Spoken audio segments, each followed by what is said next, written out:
All right. So this one I'm dedicating to Brittany Venti and to Just Pearly Things because I so very much like those two. Everybody who watches my channel knows that I'm a little sweet on them both, and so if they wanted to get under their skin, they could talk about Brittany Venti, can see the past and the future and stuff like that, and yeah, so gingers have no soul, and things like that, and people keep, but I like how they are often, there's been a few other channels where a number of women, they even desperately cling to feminism. They want to cling so hard to this idea and it's just this thing of, okay, like any philosophy, go back to its earliest generations. Would you associate with yourself with those fucking people? Just do it. Just do it and be honest. Would you associate yourself with people who didn't want people to drink, weren't very fond of dancing, didn't want racial intermarriage, are almost the source of where that comes from in the Democratic Party in enforcing miscegenation law? I mean, like all these things. It's like, can you get this idea that maybe a lot about feminism was wealthy white women of who were Yankees looking out for their political interests, and that this just that's all this is, over and over and over again. And every once in a while they pull in other women and everything fucking falls apart for those communities, and then those communities abandon it. That's why you see almost no Asian feminists. When you really think of, when you see a lineup of them, when you start going through the numbers, when you start looking at the articles, that you realize there's like not that many Nguyens, not that many Ings, not that many Shizamus, not that many Chos, compared to Greenblatt, Hamantashen, Green Goldberg, Silver, Steenberg, Gold, Hamantashen. And then there a McFadden or two or something like that. And then the total kook ball black chicks with like African names. Or some kooky fucking like chick from the that you're just like, this is just sad. I mean, this is just sad. The beauty of seeing feminists then come to this point where they actually bring something up about the female experience that it's like, you do know that only genetic females can feel that. These pretend women who you all are being forced to embrace, that you lose your feminist card if you don't embrace these dudes in drag, in dresses, that you have to pretend that some drugs make them a chick. So that there's been things, there was this one channel, it's this redhead, totally, it's British redhead that's like, nah, but that's the thing. One day that happened, she expressed how that started to happen everywhere she went. Men just were, the spell, she was putting out the spell, but she couldn't handle that. What the ramifications of that spell meant. And she said that literally the very idea that viscerally, like intimacy, all of it was so powerful. She said it just was viscerally sickening. And so she found her physical form physically sickening or repulsive in some way, because of how she had become this thing of desire. But these men's desires, of course, if seeing the internet, now the internet is there. It's not like women have not known what men's desires were, but there was this nice little window of American civilization that a lot of what men desired was something you kept aside from many women, though they would talk about it in one way or another, especially colorful little colloquialisms and such, but that it was to, and this is true, this is in every highly developed civilization, that you get bridges, you get magnificent bridges that are remembered, that people study this bridge. The more people study the things you've built, and you're still there, what that means is your society retarded sexual maturation. I witnessed this quite specifically as a very specific culture. San Francisco, black girls fuck early. Chinese girls get in a ton of trouble if they have a boyfriend while in high school. Their boyfriend in high school, they're better, they know the parents. There were Asian girls who were more wild and things like that. They were the phobies girlfriends and stuff. That's what we called them, the phobies, FOBs, fresh off the boat. A lot of these guys weren't fresh off the boat. They liked acting like they were, because that was the gangster thing to do back in those days. This is where when Chinese guys would wear Z Cavaricis, a lot of us wore this shit, a lot of rayon, but they were down to chunks them, and you did not, nobody, black guys vanished. When the Chinese showed up, the black guys vanished, because you couldn't go, if you didn't want to start a gunfight, but you had entered a weapons fight, an assorted melee weapons fight. This would be circa 1990, when, I don't know how, all I know is that Chinese people make weapons appear when you fuck with a group of them. They go, what you want? What you want to go? What? Whoop! And this fool's holding an axe. His homie's got a pipe. His friend's got a pipe too. Somebody else is like one of those giants mini bats. You're like, what just happened here? Your friend was looking at his car. He thought it was cool. You are learning how to run faster than Chinese people. That's diversity. Just so I could start with a little story, a little aside. There's these female channels that some of the shit you all say is wonderful, because I can't know that about women. I can't have ever lived that. I could never imagine this idea like it, but while she was disgusted because of the sexual nature of her maturation and and the ramifications, the true reality, the understanding. So it's no longer abstract. It's no longer an unformed thought. You have it washes over you. No, you put it into a form of some sort. You are seeing it in your mind.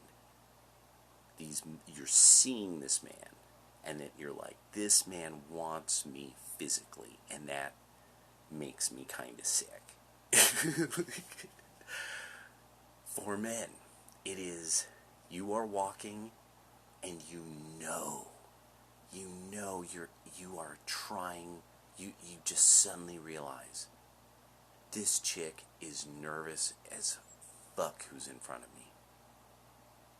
You don't know what you can do, you don't know to say something, you don't know what, but you can see the rictus of fear all over her shoulders, her neck, the way she's walking, and you're just like, I'm not going to do anything to you.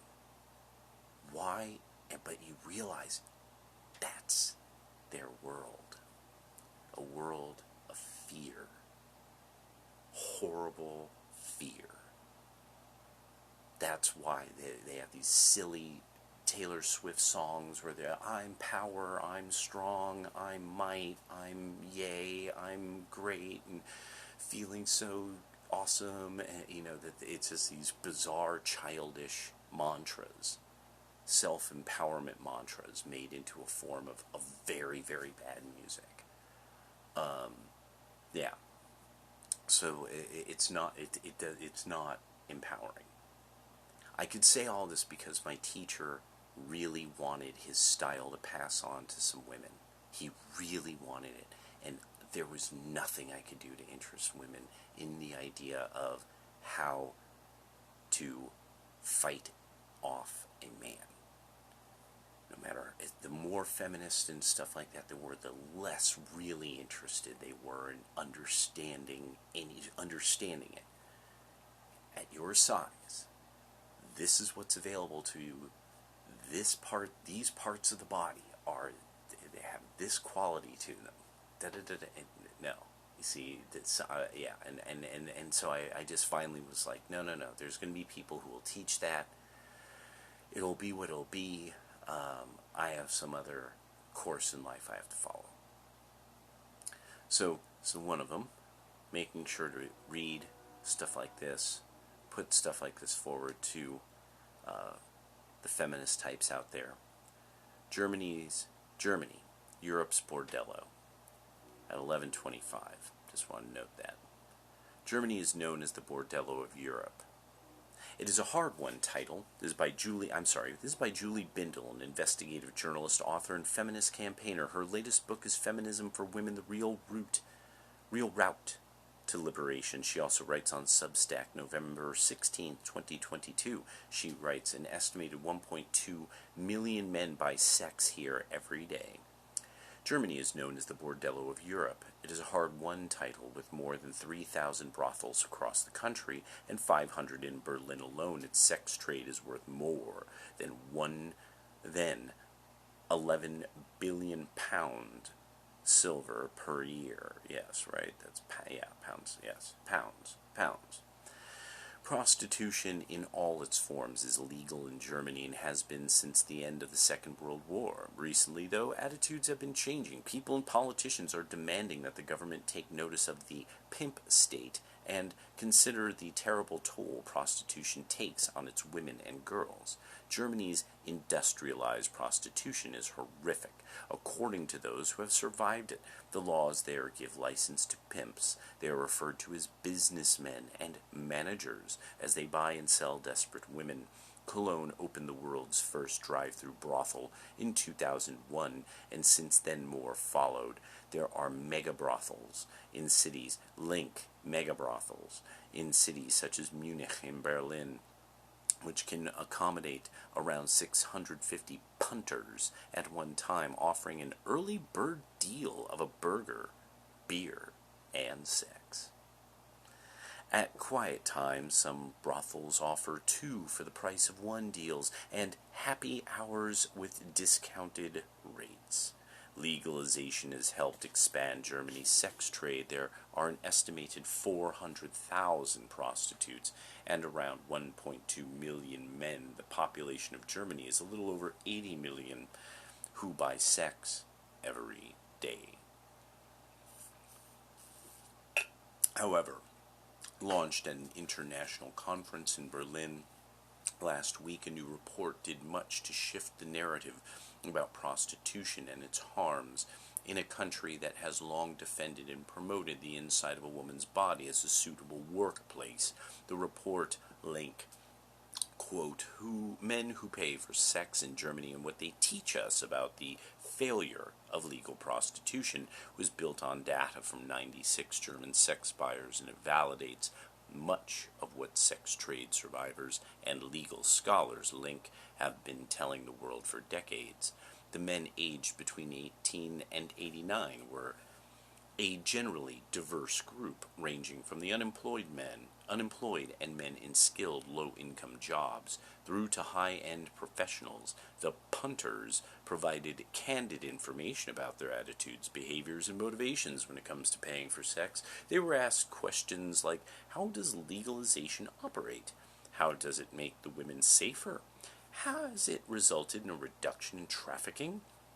The research, spearheaded by psychologist Dr. Melissa Farley, marks the final part of a 6-country study on punters built on data from lengthy interviews with 763 men in the USA, Cambodia, England, India, Scotland, and Germany. In Germany, the Prostitution Act of 2002 introduced full legalization, which classified the sex trade as a form of labor and a job like any other. Pimps became businessmen and the women sex workers. It swept aside all those post-war restrictions which said prostitution was not prohibited, but immoral. And despite government attempts to regularize the sex trade, barely any pimps paid taxes, as few as 44 out of 80,000. Prostituted women registered themselves as such despite it being a legal requirement.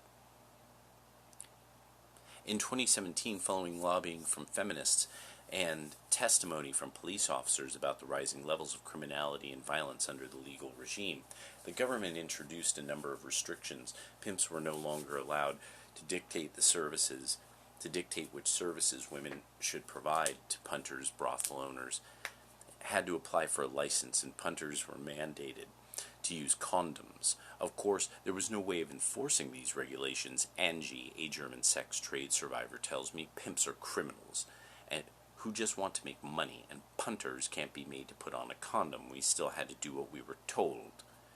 In Germany, prostitution is seen as a necessity for men, almost good for wider society. As one sex buyer put it, the nature of men is that they have no control over themselves, but because they can use prostitutes, there are fewer sexual offenses. He couldn't be more wrong. Not only are sexual offenses being committed against prostituted women, but in countries with legalized prostitution, rates of male violence tend to be higher than in others. Thought I'd make sure 1705. So I'll put it at the 1700 mark. Important quote. Many of the German punters interviewed have seen evidence of coercion, terror, and violence toward the women. Regardless, they would all pay for sex. The German system has effectively legalized rape, so long as it's done to a prostituted woman, said Alice, another sex trade survivor. One argument used by those in favor of legalization is that if the men know they are not going to be arrested for buying sex, they would be far more likely to report any evidence of trafficking in underage girls being exploited. However, only one of the 96 German punters interviewed had reported evidence of trafficking to police. The problem is that, as one John said, once you've paid, you can do anything you like to her. The men were asked if they were aware of violence from pimps towards the women. Many were, having seen pimps routinely commit violent acts that meet international definitions of torture. One man said there was one pimp who really beat up one of his women with the fist 2 or 3 times in the face and thrown her against the wall. Another reported, when the women didn't pay the pimp enough, they had their fingernails pulled.